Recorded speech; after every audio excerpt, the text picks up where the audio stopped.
بسم الله الرحمن الرحيم. الحمد لله نحمده ونستعينه ونستغفره ونؤمن به ونتوكل عليه ونعوذ بالله من شرور أنفسنا ومن سيئات أعمالنا. من يهده الله فلا مضل له ومن يضلله فلا هادي له. ونشهد أن لا إله إلا الله وحده لا شريك له. ونشهد أن سيدنا ومولانا محمدا عبده ورسوله أرسله الله إلى الناس كافة بالحق بشيرا ونذيرا وداعيا إلى الله بإذنه وسراجا منيرا. أما بعد فأعوذ بالله من الشيطان الرجيم. بسم الله الرحمن الرحيم. شهر رمضان الذي أنزل فيه القرآن هدى للناس وبينات من الهدى والفرقان فمن شهد منكم الشهر فليصمه. وقال النبي صلى الله عليه وسلم: إذا دخل رمضان فتحت أبواب السماء، وفي رواية فتحت أبواب الجنة وغلقت أبواب جهنم وسلسلة الشياطين، وفي رواية فتحت أبواب الرحمة، أو كما قال صلى الله عليه وسلم. معزز خواتین اسلام، قابل احترام مائیں اور بہنیں، اللہ رب العزت کا بہت بڑا کرم اور احسان ہے جو اس منعم حقیقی اور محسن قدیمی نے ہماری اس مختصر زندگی میں ایک مرتبہ پھر رمضان المبارک کی بہار عطا فرمانے کا فیصلہ فرمایا ہے. دنیا میں موسم کے لحاظ سے جس طرح مختلف موسم ہوتے ہیں، ان میں گرمی کا بھی موسم ہوتا ہے، سردی کا موسم بھی ہوتا ہے، پت جھڑ کا موسم بھی ہوتا ہے جسے خزاں کا موسم کہتے ہیں، جس میں درختوں کے پتے جھڑ جاتے ہیں،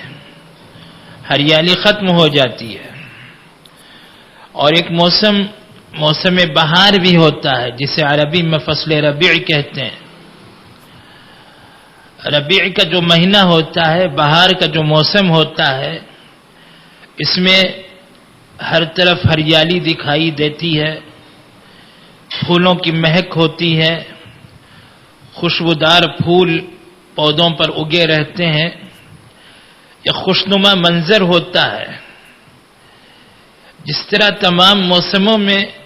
موسم بہار کو ایک فضیلت حاصل ہے، ایسے ہی سال کے 12 مہینوں میں رمضان المبارک کو بہار کا مقام حاصل ہے. یہ موسم بہار کی طرح ہے جس موسم بہار میں ہر طرف اعمال کی سرسبزی اور شادابی دکھائی دیتی ہے، ہر طرف عبادت کی ہریالی دکھائی دیتی ہے، اعمال کی خوشبو اور مہک ہر طرف مہکتی ہوئی محسوس ہوتی ہے. اعمال کے مہکدار اور خوشبودار پھول ہر طرف کھلے ہوئے دکھائی دیتے ہیں، جس میں دن میں روزوں کا عمل، رات میں تراویح کی عبادت، دن اور رات اللہ کا ذکر، قرآن پاک کی تلاوت، اور اسی طرح صدقات، خیرات، زکوٰۃ اور دیگر عبادات کا حال ہوتا ہے. یہ سب وہ خوشبودار پھول ہیں جن سے روح معطر ہو جاتی ہے، جس کی وجہ سے روحانیت میں تازگی پیدا ہو جاتی ہے. یہ رمضان کے اس موسم بہار کا حال ہوتا ہے کہ جیسے ہی رمضان المبارک کا یہ موسم بہار آتا ہے تو آسمان اور نظام کا سسٹم بھی بڑا عجیب ہو جاتا ہے اور سارا نظام بدل دیا جاتا ہے، اور نظام میں جو تبدیلی آتی ہے اس تبدیلی سے اور بہتری پیدا کی جاتی ہے، رونق بڑھ جاتی ہے، خوشنمائی بڑھ جاتی ہے۔ یہ دنیا کے نظام کا حال ہے کہ جیسے ہی رمضان المبارک کا مہینہ آیا تو آسمان سے فرشتوں کا نزول شروع ہو جاتا ہے، فرشتے اترنے لگتے ہیں، جوق جردوق فرشتوں کی جماعتوں کی جماعتیں اترتی ہیں، اور شب و روز ان فرشتوں کے نزول کی وجہ سے، فرشتوں کے ہجوم کی وجہ سے،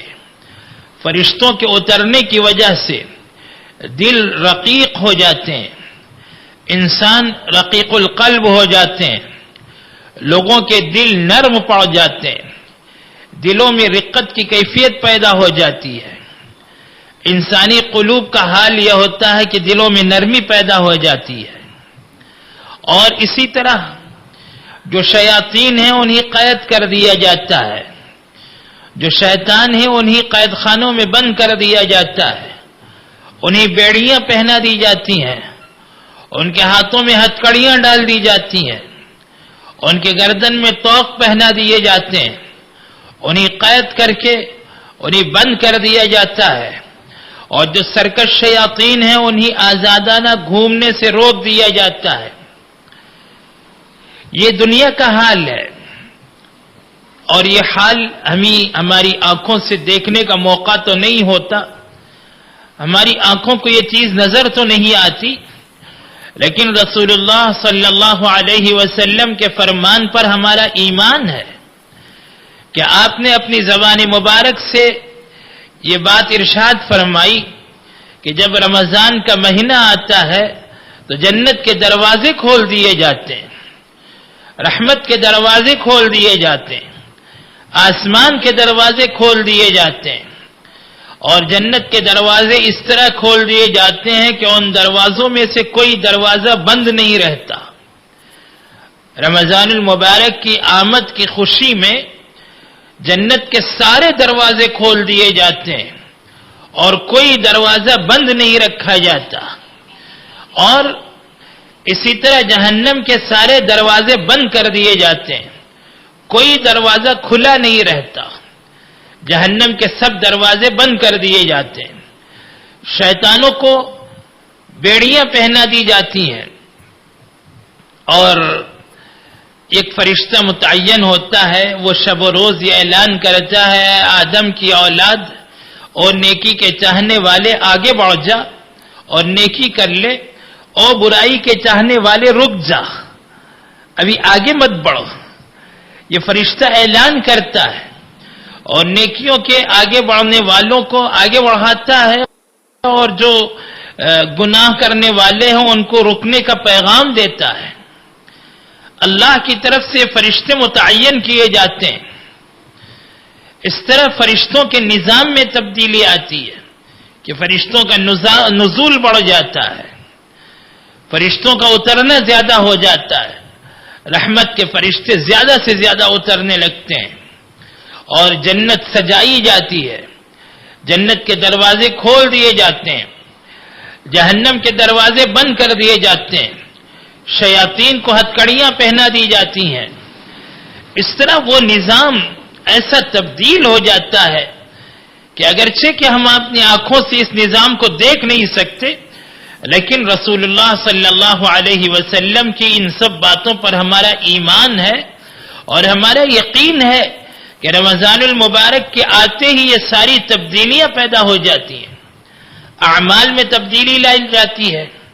اور اعمال میں اس طرح تبدیلی آتی ہے کہ اعمال کا جو بدلہ دیا جاتا ہے ایک کے بدلے 70، ایک نیکی کا بدلہ 70 نیکیاں، ایک فرض نماز کا ثواب 70 نفل نمازیں، ایک نفل نماز کا ثواب 70، ایک نفل نماز کا ثواب ایک فرض کے برابر، اور ایک فرض کا جو ثواب ہے وہ 70 فرضوں کے برابر کر دیا جاتا ہے. اس طرح 70 نفلیں پڑھتے ہیں تو ایک فرض کا ثواب ملتا ہے. اگر کوئی شخص 70 مرتبہ نفل نماز پڑھے تو ایک فرض کا ثواب ملتا ہے. اس طرح جو فرض کا ثواب ہے وہ بڑھا دیا جاتا ہے، نفل کا ثواب ہے وہ بڑھا دیا جاتا ہے، اور سب کا ثواب 70 حصے بڑھ جاتا ہے. 70 حصے بڑھ جانا، ایک فرض 70 فرضوں کے برابر، ایک نفل 70 نفلوں کے برابر، یعنی ایک فرض کے برابر. اس طرح اعمال کے لکھنے والے فرشتے بھی اعمال کے لکھنے میں اپنا نظام بدل دیتے ہیں، ان کا نظام بھی تبدیل کر دیا جاتا ہے، اور ان کو حکم ہوتا ہے کہ رمضان المبارک میں وہ ایک کے بجائے 70 نیکیاں لکھیں. اگر کوئی 2 رکعت نماز پڑھے تو 2 رکعت ہی نہیں بلکہ 2 رکعت 70 بڑھا دیے جاتے ہیں. ایک نیکی پر اتنا اجر و ثواب. زکوٰۃ کا 1 روپیہ 70 روپیوں کے برابر، صدقے کا 1 روپیہ 70 روپیوں کے برابر. اس طرح جو بھی نیکی کی جاتی ہے ان نیکیوں کا اجر و ثواب اتنا بڑھا دیا جاتا ہے. رمضان المبارک کے آنے کی وجہ سے جو اتنی تبدیلی لائی جاتی ہے یہ سب اس لیے تاکہ جو نیکیاں کرنے والے ہیں وہ نیکیوں میں آگے بڑھ جائیں. یہ نیکیوں کا سیزن ہے، یہ مغفرت کا سیزن ہے جس میں بات بات پر اللہ کی طرف سے مغفرت کے پروانے عطا کیے جاتے ہیں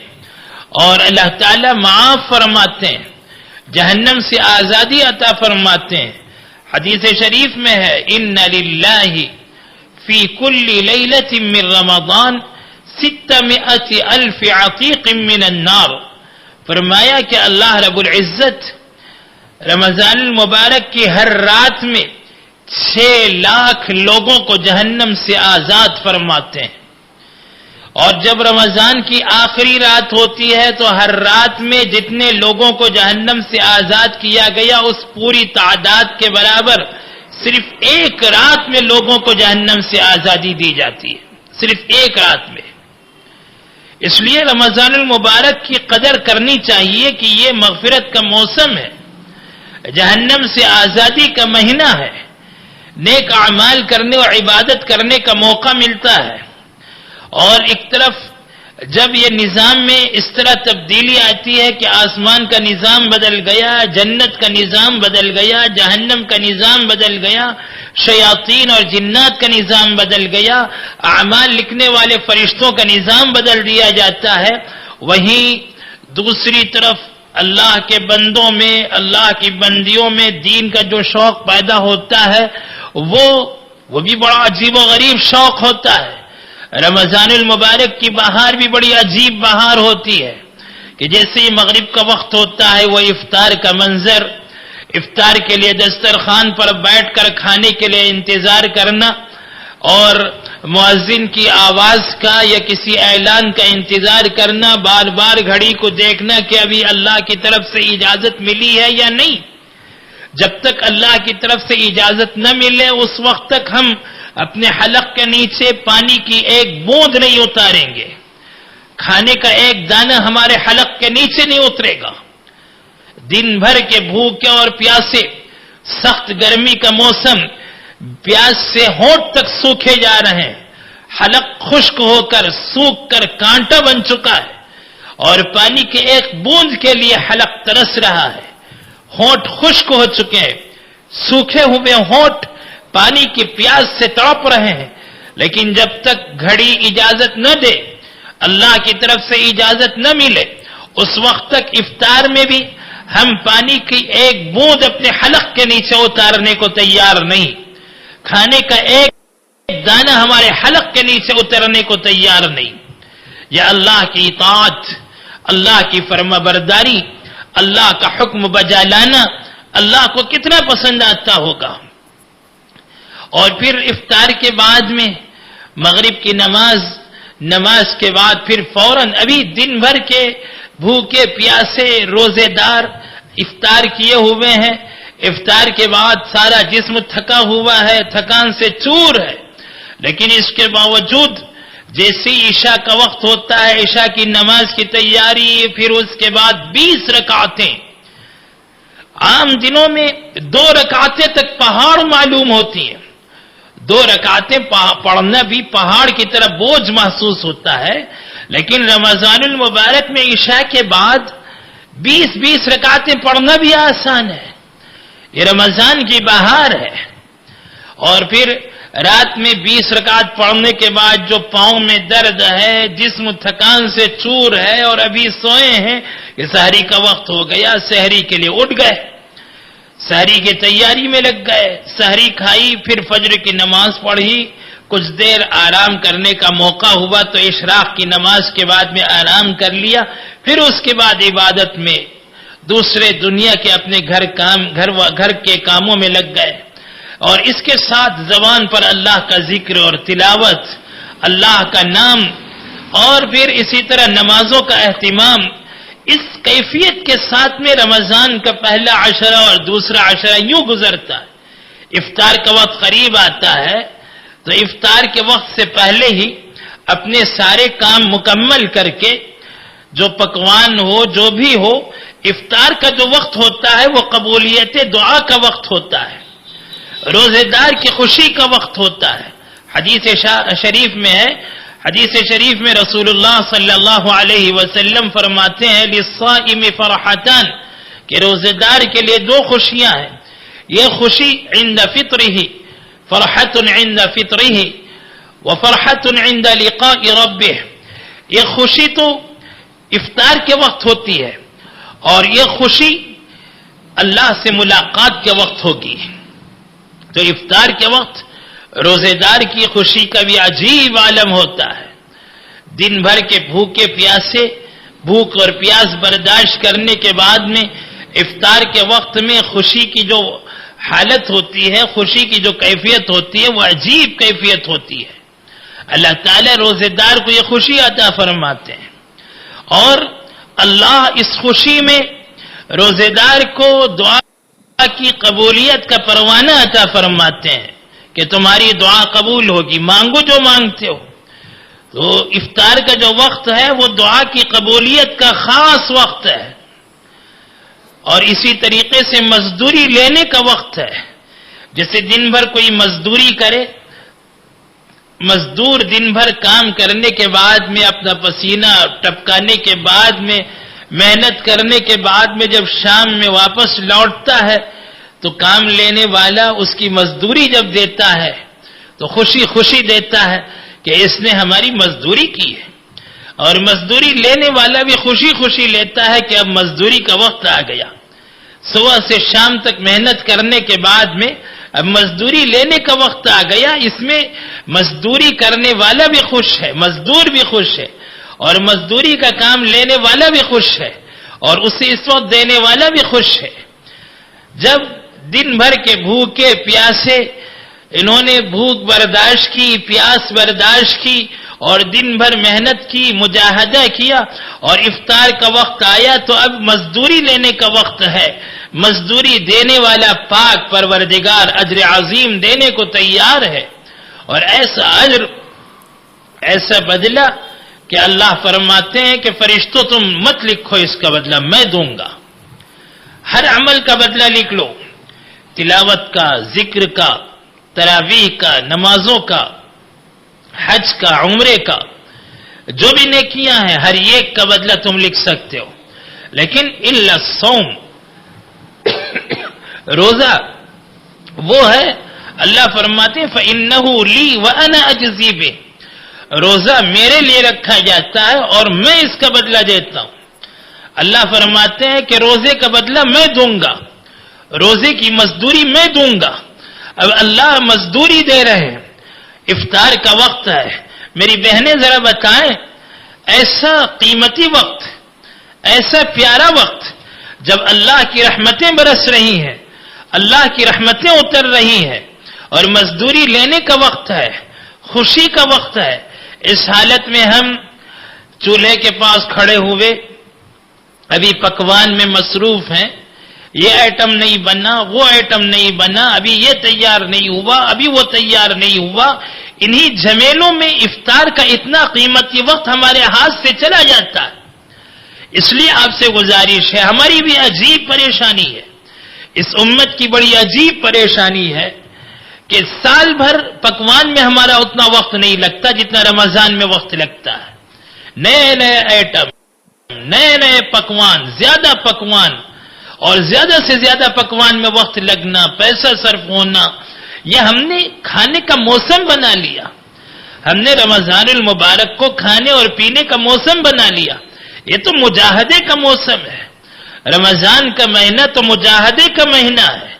اس میں کھانا پانی تو کم ہونا چاہیے، لیکن ہمارا حال بھی بڑا الٹا حال ہے، بڑا عجیب حال ہے کہ ہم نے اس کو بھوکا پیاسا رہنے کا مہینہ نہیں بلکہ کھانے پینے کا مہینہ بنا لیا. اور سال بھر ہمارے گھروں میں اتنے پکوان نہیں پکتے جتنے رمضان میں پکتے ہیں، اور اتنے آئٹم دسترخوان پر نہیں ہوتے جتنے رمضان کے مہینے میں ہوتے ہیں. یہ ہمارا حال ہے، اور اس کے بنانے میں ہمارا وقت صرف ہوتا ہے، ہمارا وقت ضائع ہوتا ہے، یہاں تک کہ افطار کا قیمتی وقت بھی اسی پکوان کے نظر ہو جاتا ہے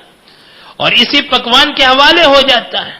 کہ افطار کے لیے اعلان بھی ہو جاتا ہے. تب بھی ہمیں اپنے گھر کا اسٹو، اپنے گھر کا کچن روم چھوڑ کر باہر آنے کی نوبت نہیں آتی. افطار کے لیے دسترخوان پر آنے کی نوبت نہیں آتی. اعلان ہونے کے بعد میں، افطار کا وقت ہونے کے بعد میں جلدی جلدی بھاگ کر آئے اور دسترخوان پر بیٹھے اور بسم اللہ پڑھی، افطار کر لیا. حالانکہ افطار کا یہ جو وقت ہے دعا کی قبولیت کا کتنا قیمتی وقت تھا جو ہمارے ہاتھ سے نکل گیا. اس لیے افطار کا وقت ہونے سے 5-10 منٹ پہلے، 15 منٹ پہلے اپنے پکوان موقوف کر دیں. ایسا شیڈول بنائیں کہ افطار سے پہلے ہمارا دسترخوان سج جائے اور پھر افطار کے عین وقت پر ہم دسترخوان پر بیٹھے ہوئے یا پھر مصلی پر بیٹھ کر دعا مانگنے میں ہمارا وقت لگے، دعا مانگنے میں ہمارا وقت لگے. یہ ہماری کوشش ہو. ہماری اگر یہ فکر ہو تو ہماری یہ فکر ضائع نہیں ہوگی. یقیناً اللہ مدد فرمائیں گے. ہمارا دسترخوان کا کام افطار کا وقت شروع ہونے سے 10 منٹ 15 منٹ پہلے مکمل ہو جائے گا، اور پھر باقی وقت ہمارا جو افطار کے قریب کا وقت ہے وہ ذکر میں، دعا میں گزرے گا، اور دعا کی برکت سے اللہ تعالی ہماری پریشانیاں دور فرمائیں گے. اس لیے افطار کے اس وقت کی ہمیں قدر کرنے کی ضرورت ہے. رمضان المبارک میں جو تبدیلیاں عالم میں پیدا ہوتی ہیں اور جو بہار دنیا میں آتی ہے، اس کی وجہ سے میں عرض یہ کر رہا تھا کہ وہ چیزیں جو ہماری نظر سے اوجھل ہیں، ہماری نظروں میں آتی نہیں ہے، دکھائی نہیں دیتی، جیسے جنت کے دروازوں کا کھل جانا، جہنم کے دروازوں کا بند ہو جانا، شیاطین کا مقید ہو جانا، اور اسی طرح فرشتوں کا اترنا، یہ ساری چیزیں وہ ہیں جو ہمیں دکھائی نہیں دیتی، لیکن ان پر ہمارا ایمان ہے. اور ان کے علاوہ رمضان کی جو ظاہری بہار ہوتی ہے، جو ہماری آنکھوں کو دکھائی دیتی ہے کہ مسجدیں بھری بھری نظر آتی ہیں اور تلاوت کی ہر طرف سے صدائیں سنائی دیتی ہیں، ذکر کی کثرت ہوتی ہے، تسبیحات پڑھنے والوں اور پڑھنے والیوں کا اضافہ ہو جاتا ہے، اور کثرت سے لوگ تسبیحات پڑھنے لگتے ہیں. اور ایسے ہی روزے دار جس ہمت کے ساتھ میں، جس خوش دلی کے ساتھ میں روزے رکھتے ہیں، یہ سب رمضان المبارک کی بہار ہے. اس لیے تراویح، تہجد، سحری، افطاری، نمازیں، ذکر، تلاوت، یہ سب وہ اعمال ہیں جو رمضان المبارک کے بہار سے تعلق رکھتے ہیں. اس لیے رمضان کا یہ مہینہ وہ موسم بہار ہے جسے سال کے سارے مہینوں پر ایسی فضیلت ہے جیسے فضیلت دل کو جسم کے سارے اعضاء پر ہے. دل کا جو مقام ہے وہ مقام رمضان المبارک کا ہے کہ دل اگر صحیح اور درست ہے تو سارا جسم صحیح اور تندرست ہوگا، اور اگر دل خراب ہے تو پورا جسم خراب رہے گا. بالکل اسی طرح رمضان المبارک اگر صحیح گزرا تو پورا سال صحیح گزرے گا. اگر رمضان المبارک کوتاہی میں گزر گیا، غفلت میں گزر گیا، تو سارا سال ایسے ہی ہوگا. تو رمضان کا یہ مہینہ سال کے بنانے کا مہینہ ہے. پورا سال بنتا ہے اور پورے سال پر اس کا اثر پڑتا ہے. رمضان المبارک ہمارا جیسے گزرے گا ویسے پورا سال گزرے گا. اس لیے رمضان المبارک کی عبادتوں کا خاص اہتمام کرنے کی ضرورت ہے۔ رمضان المبارک کا جو مہینہ ہے وہ ایسی عظیم ترین برکتوں کا مہینہ ہے کہ ایک طرف رمضان المبارک کے مہینے کی برکات رکھ دی جائیں اور دوسری طرف سال کے باقی 11 مہینوں کی برکتیں رکھ دی جائیں، تو رمضان المبارک کی برکتیں دریا کی طرح ہیں، سمندر کی طرح ہیں، اور 11 مہینوں کی برکتیں بالکل ایک قطرے کی طرح دکھائی دیں گی۔ رمضان کے مہینے کی جو فضیلت ہے، اس کی جو برکتیں ہیں، یہ برکتیں ایک طرف اور 11 مہینوں کی برکتیں ایک طرف۔ 11 مہینوں کی جو برکتیں حضرت مجدد الفسانی شیخ احمد سرہندی رحمت اللہ علیہ اپنے مکتوبات میں لکھتے ہیں کہ رمضان المبارک کی برکات کا عالم یہ ہے کہ جو نسبت قطرے کو سمندر سے ہے، اسی طرح کی نسبت 11 مہینوں کو رمضان سے، کہ رمضان کا مہینہ برکات کا سمندر ہے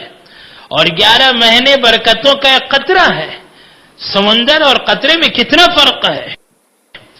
اس طرح رمضان المبارک کا ایک سمندر امنڈتا ہوا ہماری طرف آ رہا ہے، ہمیں اس کی قدر کرنے کی ضرورت ہے، اور ہمارا رمضان جیسے گزرے گا ویسے ہی ہمارا پورا سال گزرے گا۔ ہم اپنے رمضان کو ٹٹول کر دیکھ لیں کہ ہمارا رمضان کس کیفیت میں گزر رہا ہے۔ اگر اچھا گزرا تو پورا سال اچھا گزرے گا اعمال کے لحاظ سے، اور اگر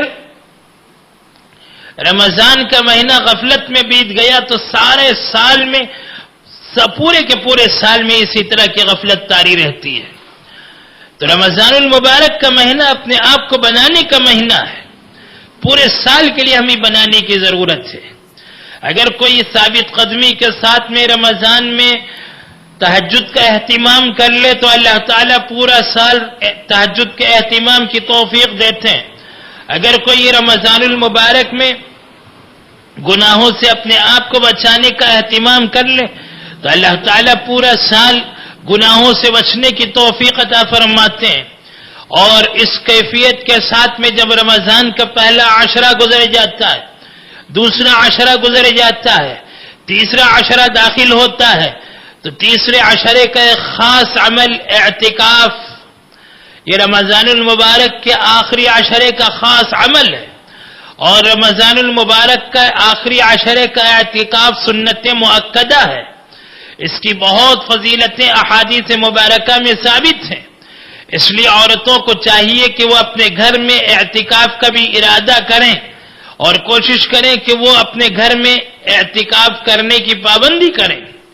اور عورتوں کے لیے اعتکاف کا عمل، اعتکاف کی عبادت زیادہ مشکل نہیں ہے، مردوں کی بنسبت عورتوں کے لیے اعتکاف کرنا زیادہ آسان ہے، اس لیے کہ عورتوں کے لیے اعتکاف کے لیے مسجد میں جانا ضروری نہیں ہے۔ عورتیں اپنے گھر میں جہاں وہ اکثر نمازیں پڑھا کرتی ہے اس جگہ کو مخصوص کر لیں، اگر کوئی کمرہ ہو تو کمرہ مخصوص کر لیں، یا اگر کوئی خاص جگہ ہو تو اس جگہ کو مخصوص کر لیں، اور اس مخصوص جگہ میں یا مخصوص کمرے میں جہاں اکثر نمازیں پڑھتی ہیں یا پھر رمضان کے لیے عبادت اور اعتکاف کے لیے کسی خاص جگہ کو مخصوص کر کے وہاں اعتکاف میں بیٹھ جائیں اور اعتکاف اپنا مکمل کر لیں۔ اس طرح عورتیں اگر چاہیں تو ان کے لیے اعتکاف کا عمل زیادہ آسان ہے، اس لیے کہ انہیں اپنے گھر ہی میں اعتکاف کرنا پڑتا ہے، اور اعتکاف کے لیے انہیں مسجدوں میں آنا نہیں پڑتا، بس اپنی جگہ بیٹھی رہیں، بغیر عذر کے، بغیر ضرورت کے اپنی جگہ سے باہر نہ نکلیں، اپنی جگہ ذکر میں عبادت میں مصروف رہیں، اور اگر کچھ گھر کا کام کاج کرنا چاہیں تو حضرات فقہا نے اس کی بھی گنجائش بتلائی ہے، ترکاری کاٹ لینا یا کچھ دوسرا کسی چیز کی مثلا سلائی کر لینا، یا ایسے چھوٹے چھوٹے کام جن کے کرنے میں کوئی دقت نہ ہو، کوئی پریشانی نہ ہو، اپنی جگہ کو چھوڑ کر باہر نکلنے کی نوبت نہ آتی ہو، ایسے چھوٹے کام وہ اپنی جگہ بیٹھے بیٹھے کر سکتی ہیں، لیکن پھر بھی نہ کرنا بہتر ہے، اس لیے کہ اگر یہ کام کر لیے جائے تو دل عبادت سے ہٹ جاتا ہے، اس لیے زیادہ سے زیادہ دل عبادت میں لگنے کے لیے اس طرح کے کاموں سے بھی بچنا بہتر ہے، ورنہ گنجائش تو ہے کہ اس طرح کے کام وہ اپنی جگہ بیٹھے بیٹھے کر سکتے ہیں۔ ہاں البتہ اپنے گھر والوں سے کام لے لینا، کھانے کے طریقے بتلا دینا، اپنی جگہ بیٹھے بیٹھے اعتکاف کی حالت میں، اس کی تو گنجائش ہے۔ یہ کام تو ساری خواتین کر سکتی ہیں۔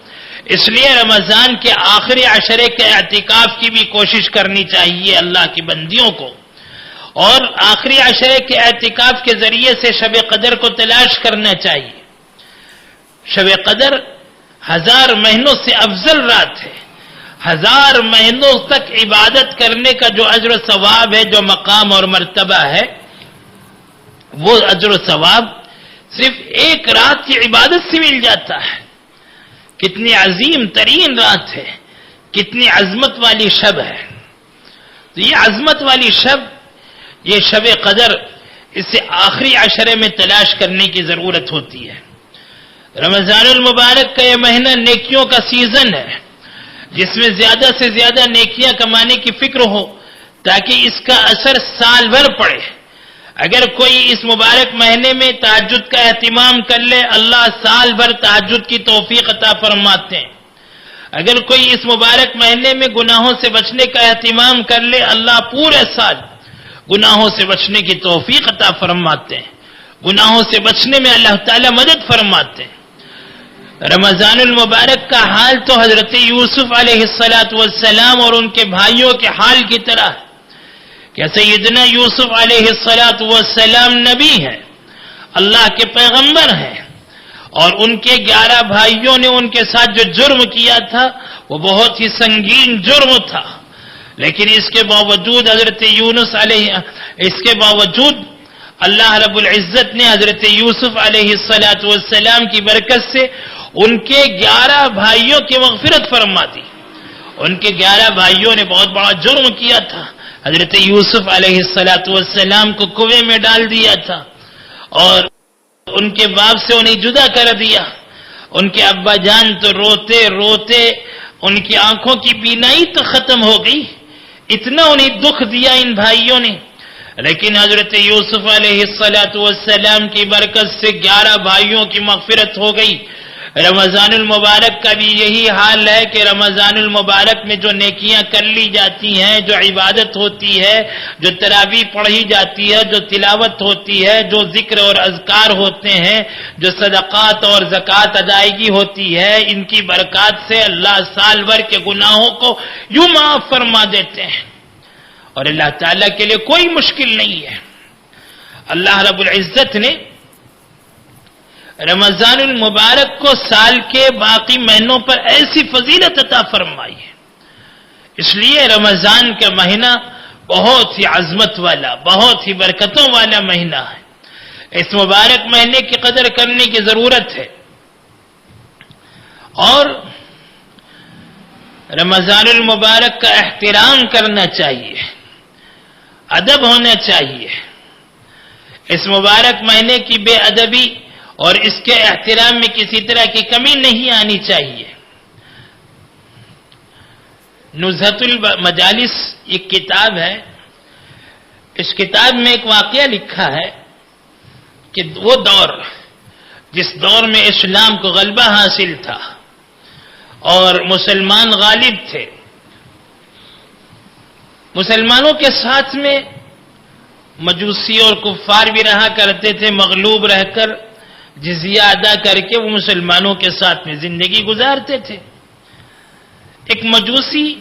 رمضان المبارک میں اس نے اپنے بچے کو دیکھا کہ اس کا بچہ رمضان المبارک میں باہر گلی میں کچھ کھا رہا ہے۔ اس نے اپنے بچے کو ڈانٹ پلا کر کہا کہ تجھے نہیں معلوم کہ رمضان کا مہینہ ہے، اس مبارک مہینے میں، مسلمانوں کے اس بابرکت مہینے میں تو گلی میں اس طرح کھا رہا، کیا تجھے معلوم نہیں کہ رمضان میں مسلمان کھاتے پیتے نہیں، تو اس مہینے کی بے حرمتی کرتا ہے، رمضان کے مہینے کا احترام نہیں کرتا۔ اس نے اپنے بیٹے کو ڈانٹ پلائی۔ اس مجوسی کے پڑوس میں ایک بزرگ رہتے تھے۔ جب مجوسی کا انتقال ہوا تو اس بزرگ نے اس مجوسی کو، مجوسی کہتے ہیں آتش پرست کو، آگ کی پوجا کرنے والے کو،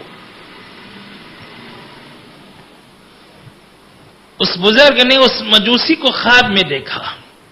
کہ وہ تو جنت کی بہاریں لوٹ رہا ہے اور جنت میں ٹہل رہا ہے، مزے اڑا رہا ہے۔ اس بزرگ نے پوچھا کہ تو مجوسی ہے، کافر ہے، جنت میں کیسے پہنچ گیا؟ تو اس مجوسی نے کہا بات دراصل یہ ہے کہ ایک مرتبہ رمضان کا مہینہ تھا، میرا بچہ راستے میں کھاتے ہوئے جا رہا تھا، میں نے اپنے بچے کو ڈانٹ پلائی اور اس سے کہا کہ رمضان مسلمانوں کا مبارک مہینہ ہے، اس میں مسلمان روزے رکھتے ہیں، تو اس مبارک مہینے کا احترام نہیں کرتا کہ رمضان کے مہینے میں راستے میں کھا رہا۔ میرے اس احترام کی برکت سے مرنے کے قریب اللہ نے مجھے کلمے کی توفیق عطا فرما دی ہے، اور موت سے پہلے میں نے کلمہ پڑھا اور کلمے پر میری موت واقع ہوئی، موت کے بعد میں اللہ نے مجھے جنت عطا فرما دی اور اب میں جنت کی بہاریں لوٹ رہا ہوں، جنت کی نعمتوں میں پل رہا ہوں اور جنت کے مزے اڑا رہا ہوں۔ ایک مجوسی صرف رمضان کا احترام کرنے کی برکت سے اللہ اسے اسلام کی توفیق دیتے ہیں اور جنت میں داخلہ عطا فرماتے ہیں، تو ہم مسلمان اللہ کا نام لینے والے، کلمہ پڑھنے والے، اللہ کے نبی کے امتی اگر رمضان المبارک کا احترام کریں تو ہمیں اس احترام کی برکت سے کتنی برکتیں ملیں گی، اور اللہ تعالی ہمیں کیسے مالا مال فرما دیں گے رمضان کے احترام کی برکت سے۔ اس لیے رمضان کا احترام کریں، ایک ایک منٹ کی قدر کر لیں، ایک ایک لمحے کی قدر کر لیں۔ آنے والا مہینہ رمضان کا بہت ہی بابرکت مہینہ، بہت ہی مبارک مہینہ ہے، اس مبارک مہینے کو قدر کی نگاہوں سے دیکھیں اور اس میں لمحے لمحے کی قدر کریں، اور یہ مبارک مہینہ ذکر و تلاوت میں، عبادت اور دعا میں گزرے، اس طرح کہ ہمارا ایک لمحہ بھی ضائع نہ ہو، اور اللہ سے دعا کرتے رہیں کہ اللہ تعالی ہمیں اس مبارک مہینے کی قدردانی کی توفیق عطا فرمائے، اللہ ہمیں اس کی برکتوں سے مالا مال فرمائے۔ یہ وقت تو ہم سب کے لیے اور پوری امت کے لیے بڑی سخت ترین آزمائشوں کا وقت ہے، اور بہت ہی سخت آزمائش کے دور سے ہم گزر رہے ہیں۔ اس وقت ہماری حاجتیں بڑھ گئی ہیں، ہماری ضرورتیں بڑھ گئی ہیں، ہماری پریشانیاں بڑھ گئی ہیں، ہمیں اپنی دعاؤں کا لیول بڑھانے کی ضرورت ہے کہ ہم زیادہ سے زیادہ دعا کرنے والے بنیں۔ اس لیے ہمارا وقت عبادت میں گزرے، دعاؤں میں گزرے، اور اب تو افطار کا وقت دعا کی قبولیت کا وقت، سحری کا وقت دعا کی قبولیت کا وقت، رمضان المبارک میں ہی نہیں عام دنوں میں بھی اذان اور اقامت کے درمیان کا وقت دعا کی قبولیت کا وقت، فرض نمازوں کے بعد کا وقت دعا کی قبولیت کا وقت ہے۔ اس طرح کے جو اوقات دعا کی قبولیت کے ہوتے ہیں، ان اوقات میں خصوصی طور پر دعائیں مانگ مانگ کر اپنے رب کو راضی کر لیں، اور ہماری اور پوری امت مسلمہ کی پریشانیوں کے دور ہونے کے لیے دعائیں مانگتے رہیں۔ اس طرح رمضان المبارک کا یہ مہینہ جو مانگنے کا مہینہ ہے، اللہ کو منانے کا مہینہ ہے، عبادت کا مہینہ ہے، اس مبارک مہینے میں چونکہ ہماری پریشانیاں بڑھی ہوئی ہیں، زیادہ سے زیادہ دعا کا اہتمام فرمائیں اور کثرت سے دعائیں مانگیں، لمبی لمبی دعائیں مانگنے کا مزاج بنائیں، اپنے دل کا دکھڑا اللہ کو سنانے کا مزاج بنائیں، اپنے دل کی حالت اور کیفیت اللہ کے سامنے سنانے کا مزاج بنائیں۔ اس طرح اللہ تعالیٰ سے دعائیں مانگنے کا یہ موسم ہے، اللہ سے معافی طلب کرنے کا یہ موسم ہے، اللہ کو خوش کرنے کا یہ موسم ہے، اللہ کو راضی کرنے کا یہ بہترین موقع ہے۔ جو اس موقع کی قدر کر لیں، اللہ ان کے لیے قرآن کو، روزوں کو سفارشی بنائیں گے، روزہ ان کے حق میں سفارش کرے گا، قرآن کریم ان کے حق میں سفارش کرے گا، رمضان المبارک ہمارا سفارشی بن کر ہمارے حق میں بہترین گواہی دینے والا بن کر اللہ کے دربار میں حاضر ہوگا، اور رمضان المبارک کی برکتوں سے ہمیں مالا مال کیا جائے گا۔ اور اگر ہم نے اس مہینے کی ناقدری کی اور اس مہینے کی قدر نہیں پہچانی تو اللہ کے یہاں اتنی سخت پکڑ ہے کہ خود رسول اللہ صلی اللہ علیہ وسلم نے ایسے شخص کے لیے بد دعا فرمائی جس نے رمضان کی بہاریں پائیں پھر بھی اس نے رمضان کی قدر نہیں کی، اس کے لیے رسول اللہ صلی اللہ علیہ وسلم نے تباہی اور بربادی کی بددعائیں فرمائی ہیں۔ اس لیے اس بددعا سے بچنے کے لیے ضروری ہے کہ ہم رمضان کی قدر کریں اور رمضان المبارک کے مہینے کو عبادتوں میں، اللہ کے لیے نیک اعمال کرنے میں، اللہ کو راضی کرنے میں لگائیں۔ اللہ ہم سب سے راضی اور خوش ہو جائے۔ اللہ ہمیں رمضان المبارک کی قدردانی کی توفیق عطا فرمائے، رمضان کی ناقدری سے اللہ ہم سب کی حفاظت فرمائے۔ آمین وآخر دعوانا ان الحمد للہ رب العالمین۔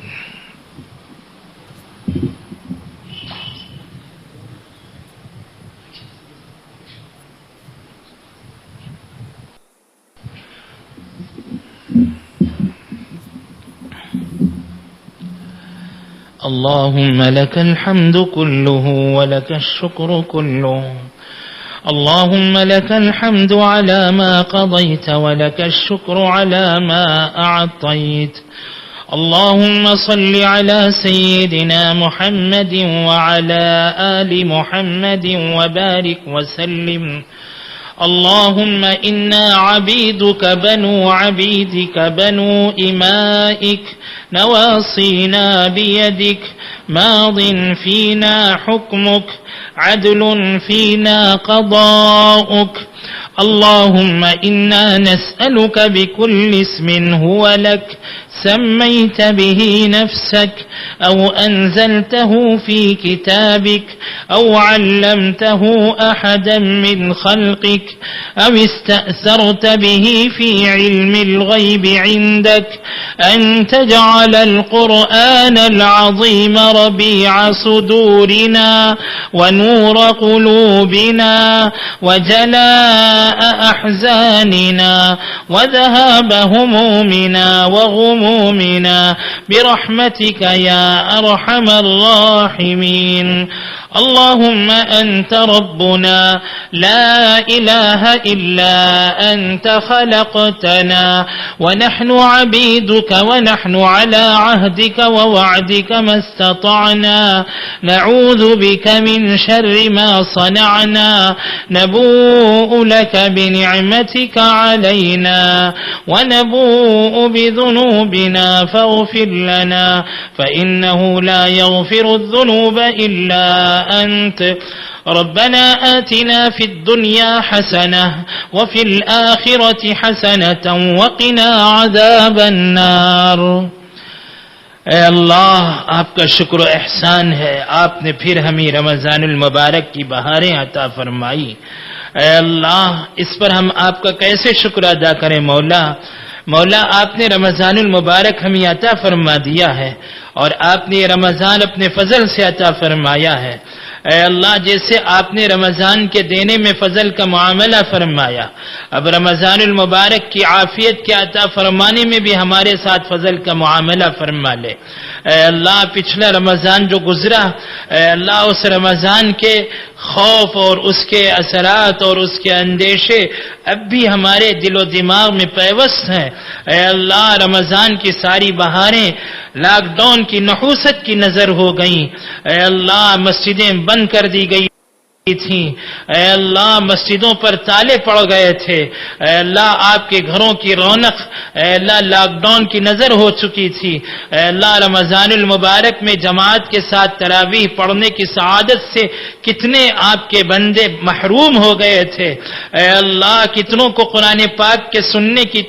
سعادت حاصل نہیں ہو سکی۔ اے اللہ کیسا رمضان گزرا، اے اللہ اس رمضان کا وہ خوف اب بھی ہمارے دلوں پر طاری ہے۔ اے اللہ اب اس مرتبہ آپ نے جو رمضان عطا فرمایا ہے، اے اللہ اس مبارک رمضان میں بھی، اے اللہ اس مبارک مہینے میں بھی، اے اللہ پھر رمضان کی بہاروں پر ڈاکہ ڈالنے والے ڈاکہ زنی کی کوشش کر رہے ہیں۔ اے اللہ ان کی کوششیں ہیں کہ تراویح کی جماعت موقوف ہو جائے، اے اللہ ان کی کوششوں کو ناکام بنا دے، اے اللہ ان کی سازشوں کو ناکام بنا دے، اے اللہ جو تعصب کا آئینہ لگا کر، تعصب کا چشمہ پہن کر اے اللہ ایسے فیصلے کرتے ہیں جس کے ذریعے سے مسلمان نشانے پر آ جائیں اور آپ کی نمازیں، آپ کی تراویح، آپ کے کلام کی تلاوت اور آپ کی مسجدیں نشانے پر آ جائیں، اے اللہ جو ایسے فیصلے کرتے ہیں اے اللہ ان کے فیصلوں کو ناکام بنا دے، اے اللہ ان کے فیصلوں میں تبدیلیاں پیدا فرما دے، اور اے اللہ ہمیں جماعت کے ساتھ میں رمضان المبارک کی تراویح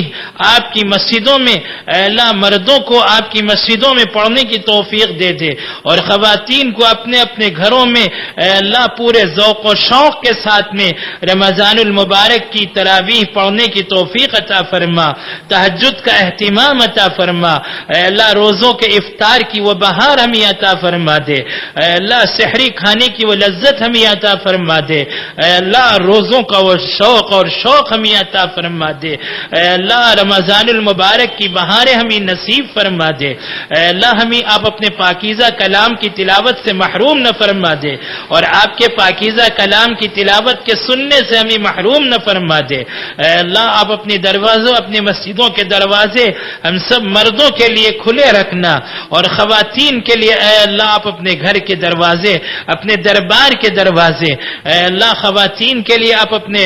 دربار کے دروازے ایسے کھلے رکھنا کہ جیسے ہی اذان ہو وہ مصلی اٹھائیں اور آپ کے سامنے مصلی بچھا کر کھڑی ہو جائیں، اور سر پر دوپٹہ ہو اور پردے میں لپٹی ہوئی ہو، ہاتھ بندھی ہوئی آپ کے سامنے کھڑی ہو جائیں، آپ کے سامنے رکوع اور سجود کر کے انہیں لذت مل جائے، اے اللہ ایسی نمازوں کی خواتین کو توفیق عطا فرما دے، رمضان کی بہاریں ہم سب کو عطا فرما، رمضان المبارک کی رونق سے ہم سب کو مالا مال فرما دے، اے اللہ رمضان المبارک کی عبادتوں کی ہمیں توفیق عطا فرما دے، اللہ ہمارے اسلاف کا حال تو یہ تھا کہ ان کی پوری زندگی کا محور رمضان المبارک تھا، وہ رمضان المبارک کے آنے سے 6 مہینے پہلے سے رمضان کے لیے، رمضان کی عبادتوں کے ملنے کے لیے، رمضان المبارک کے اعمال کے کرنے کے لیے اور رمضان المبارک کی عافیت کے لیے دعائیں مانگا کرتے تھے، اور جب رمضان کی عبادتیں وہ کر لیتے اور خوب وہ عبادتیں کر لیتے، خوب اعمال کر لیتے، تو پھر رمضان کے بعد میں 6 مہینے تک وہ رمضان کے اعمال کی قبولیت کی دعاؤں میں لگ جاتے، اور پورے 6 مہینے تک وہ رمضان کے اعمال کے قبول ہونے کی دعائیں مانگتے رہتے تھے، اے اللہ وہ کیسے اسلاف تھے، ہم بھی تو انہی کے جانشین ہیں، اے اللہ انہی جیسا ہم بھی کلمہ پڑھتے ہیں، اے اللہ وہ جس رب کو مانتے تھے اسی رب کو ہم بھی مانتے ہیں، وہ جس پیغمبر پر ایمان لائے تھے انہی پیغمبروں پر ہمارا بھی ایمان ہے، جس قرآن کی وہ تلاوت کرتے تھے اے اللہ اسی قرآن کی ہم بھی تلاوت کرتے ہیں، اے اللہ ان کے اعمال کی ذرا سی چاشنی ہمیں بھی عطا فرما دے، ان کی عبادتوں کی لذت کا مزہ اے اللہ ہمیں بھی ذرا سا عطا فرما دے، اے اللہ ایک شمع ہمیں بھی مل جائے، اے اللہ ان کی حلاوت ذرا ہمیں بھی نصیب ہو جائے، تاکہ ہمیں بھی اعمال رمضان میں لگے رہنے کی توفیق نصیب ہو جائے، اے اللہ آپ کا شکر ہے، آپ کا احسان ہے، ہم آپ کے کمزور بندے ہیں، کمزور بندیاں ہیں، اے اللہ ہم گنہگار بندے اور گنہگار بندیاں ہیں، اے اللہ آپ نے اپنے فضل سے رمضان المبارک کا مہینہ عطا فرمایا ہے، اب ہمیں اس کی قدر بھی کرنے کی توفیق عطا فرما دے، اللہ اس کی قدردانی کی بھی ہمیں توفیق عطا فرما دے، اور اے اللہ ہر طرح کی عافیت کی دولت سے مالا مال فرما دے، اے اللہ ذہنی انتشار سے ہماری حفاظت فرما لے، اے اللہ رمضان المبارک کے ذہنی انتشار سے ہماری حفاظت فرما لے، اے اللہ ہمارے ذہنوں کو منتشر ہونے سے بچا لے، ہر طرح کے انتشار سے ہماری حفاظت فرما لے، اے اللہ ایک سوئی کے ساتھ میں، دل جمعی کے ساتھ میں، پوری توجہ کے ساتھ میں اور پوری انابت کے ساتھ میں اے اللہ آپ کی عبادتوں میں لگے رہنے کی ہمیں توفیق مرحمت فرما دے، اے اللہ ہمیں نیکیوں کی توفیق دے دے، آپ اپنے اعمال کے لیے ہماری قبولیت کے فیصلے فرما، اللہ ہم سے کچھ نہیں ہوتا، اے اللہ ہم تو کمزور ہیں، اے اللہ ہمارے چاہنے سے کچھ نہیں ہوتا، اے اللہ ہمارے ارادوں سے کچھ نہیں ہوتا، ہمارے عزائم سے کچھ نہیں ہوتا، اللہ ہم آپ کی طاقت کا اعتراف کرتے ہیں، آپ کی قوت کا اعتراف کرتے رکھتے ہیں، اے اللہ آپ کی قوت کا ہم یقین رکھتے ہیں، اے اللہ آپ ہی توفیق دینے والے ہیں، آپ کی توفیق کے بغیر اللہ ہم سے کچھ نہیں ہو سکتا ہے، ہم پر تو شیاطین مسلط ہیں، اور اگر شیاطین کو قید کر دیا جائے تو یہ ہمارا اندرونی دشمن جو نفس پہلے سے بیٹھا ہوا ہے، اے اللہ اس نفس کی ہم چال میں آ جاتے ہیں، اور نفس اپنے مکر سے، اپنے فریب سے، اپنی چال سے ہمیں بہکا دیتا ہے، پھر غفلت کا پردہ ہمارے اوپر طاری ہو جاتا ہے، اللہ ہم پر غفلت کا پردہ پڑ جاتا ہے اور ہم غافلین میں شامل ہو جاتے ہیں، اللہ ہم پر رحم فرما دے، غفلت والی زندگی سے بچا لے، اے اللہ غفلت کے پردے کو ہٹانے کی توفیق دے، نفس کے چال میں نہ آنے کی توفیق عطا فرما، اے اللہ ہمارے نفس کو اے اللہ آپ کے تابع کرنے کی ہمیں توفیق عطا فرما، نفس و شیطان کے شر سے ہماری حفاظت فرما لے، اے اللہ نیکیوں کو ضائع ہونے سے بچا لے، نیکیوں کے مہینے کو ضائع ہونے سے بچا لے، اے اللہ فضل کا معاملہ فرما لے، اللہ فضل کا معاملہ فرما لے، اللہ فضل کا معاملہ فرما لے، رحم کا معاملہ فرما لے، اللہ یہ تو وہ مبارک مہینہ ہے جس میں آپ کی رحمتیں جھوم جھوم کر برستی ہیں، اور ایسے برستی ہیں کہ ایک ایک رات میں 6 لاکھ لوگوں کو جہنم سے آزاد کیا جاتا ہے، اے اللہ یہ تو ایسی برکتوں کا مہینہ ہے، اے اللہ ایسے مبارک مہینے میں ہمیں محروم مت فرما دے، اللہ اگر اس میں ہم محروم رہ گئے، اے اللہ اگر ہم اس سے محروم رہ گئے تو ہم سے بڑا محروم القسمت کوئی نہیں ہوگا، ہم سے بڑا حرمان نصیبی والا کوئی نہیں ہوگا، اور ہم سے زیادہ بد نصیب کوئی نہیں ہوگا، اللہ ہمیں ایسی بد نصیبی سے بچا لے، ایسی حرمان نصیبی سے بچا لے، ایسی محروم القسمتی سے بچا لے، اللہ حضرت رسول پاک صلی اللہ علیہ وسلم کی بد دعا سے ہمیں بچا لے، جب آپ نے فرمایا بعد من وجد رمضان ولم یغفر اللہ، کہ جسے رمضان ملا اور اس کی مغفرت نہیں ہوئی وہ برباد ہو گیا، اللہ جس بد دعا پر حضرت جبرائیل امین نے آمین فرمائی، اور اے اللہ جو بد دعا حضرت جبرائیل نے فرمائی اور رسول اللہ صلی اللہ علیہ وسلم نے جس پر آمین فرمائی، جمعے کی ساعتیں، مسجد نبوی کا ممبر، آقا کی مسجد اور آقا کی مسجد کا پیارا ممبر و محراب اور ریاض الجنہ کا وہ مقام، اور اے اللہ جمعے کی ساعتیں، رمضان المبارک کا مہینہ، اور بد دعا کرنے والے جبرائیل امین، بد دعا پر آمین فرمانے والے سرکار دو عالم صلی اللہ علیہ وسلم، اور مجمع خیر القرون میں ساری انسانیت میں سب سے افضل ترین انبیاء کے بعد میں سب سے افضل ترین انسانوں کا مجمع وہ صحابہ کا مجمع، اے اللہ ایسے وقت میں جو بد دعا ہو گئی، اللہ ایسی بد دعا سے ہمیں بچا لے، اور اے اللہ پوری امت کو بچا لے، اللہ پوری امت کے ساتھ رحم کا معاملہ فرما لے، اللہ کرم کا معاملہ فرما لے، غفلت سے بچا لے، اللہ اس مہینے کو غفلت میں گزرنے سے بچا لے، اے اللہ اس مہینے کی قدر کی توفیق عطا فرما دے، اے اللہ رمضان المبارک کے مہینے میں اے اللہ ہر طرح کے تفریقے سے، ذہنی انتشار سے اور ہر طرح کی پریشانیوں سے، آزمائشوں سے ہماری حفاظت فرما لے، عافیت کے فیصلے فرما، اے اللہ عافیت عطا فرما دے، اے اللہ عافیت والا رمضان عطا فرما اور رمضان کی عافیتیں نصیب فرما، آزمائشوں کو عافیتوں میں بدل دے، اے اللہ آزمائش کو عافیت میں بدل دے، اے اللہ وباؤں کو عافیت میں بدل دے، بلاؤں کو عافیت میں بدل دے، اے ساری کائنات کا نظام چلانے والے، آپ کے چاہنے سے ساری کائنات میں سب کچھ ہوتا ہے، اے اللہ آپ کے چاہے بغیر کچھ نہیں ہوتا ہے، اے اللہ یہ آپ ہی کی طاقت اور آپ ہی کی قدرت ہے، ہم جیسے کمزوروں کو نیکیوں کی توفیق دینا آپ ہی کے فضل سے ہو سکتا ہے، اے اللہ آپ ہی ہمیں نیکیوں کی توفیق عطا فرما دے، اے اللہ اس مجلس کو قبول فرما لے، مجلس کے چلانے والوں کو قبول فرما لے، اے اللہ اس کا تعاون کرنے والوں کو قبول فرما، اس میں جتنی تیری بندیاں آئی ہوئی ہیں اے اللہ تیرے دین کی باتیں سننے کے لیے اپنے اپنے گھروں سے یہاں تشریف لائی ہیں، اے اللہ ان سب کی جائز مرادیں پوری فرما دے، اے اللہ ہم سب کو اے اللہ اس دنیا میں بھی بہترین بدلہ عطا فرما، آخرت میں بھی بہترین صلہ عطا فرما، اے اللہ ہماری دعاؤں کو قبول فرما لے، اے اللہ ہم نے جو کچھ مانگا ہے وہ آپ اپنے فضل سے عطا فرما دیں، جو مانگنے سے رہ گیا ہے وہ بھی آپ اپنے کرم سے ہمیں عطا فرما دیں، اے اللہ ہماری ساری دعاؤں کو آپ محض اپنے فضل سے، اپنے کرم سے اور اپنے حبیب پاک صلی اللہ علیہ وسلم کے صدقے اور طفیل میں قبول فرما لے۔ سبحان ربک رب العزة عما یصفون وسلام علی المرسلین والحمد للہ رب العالمین۔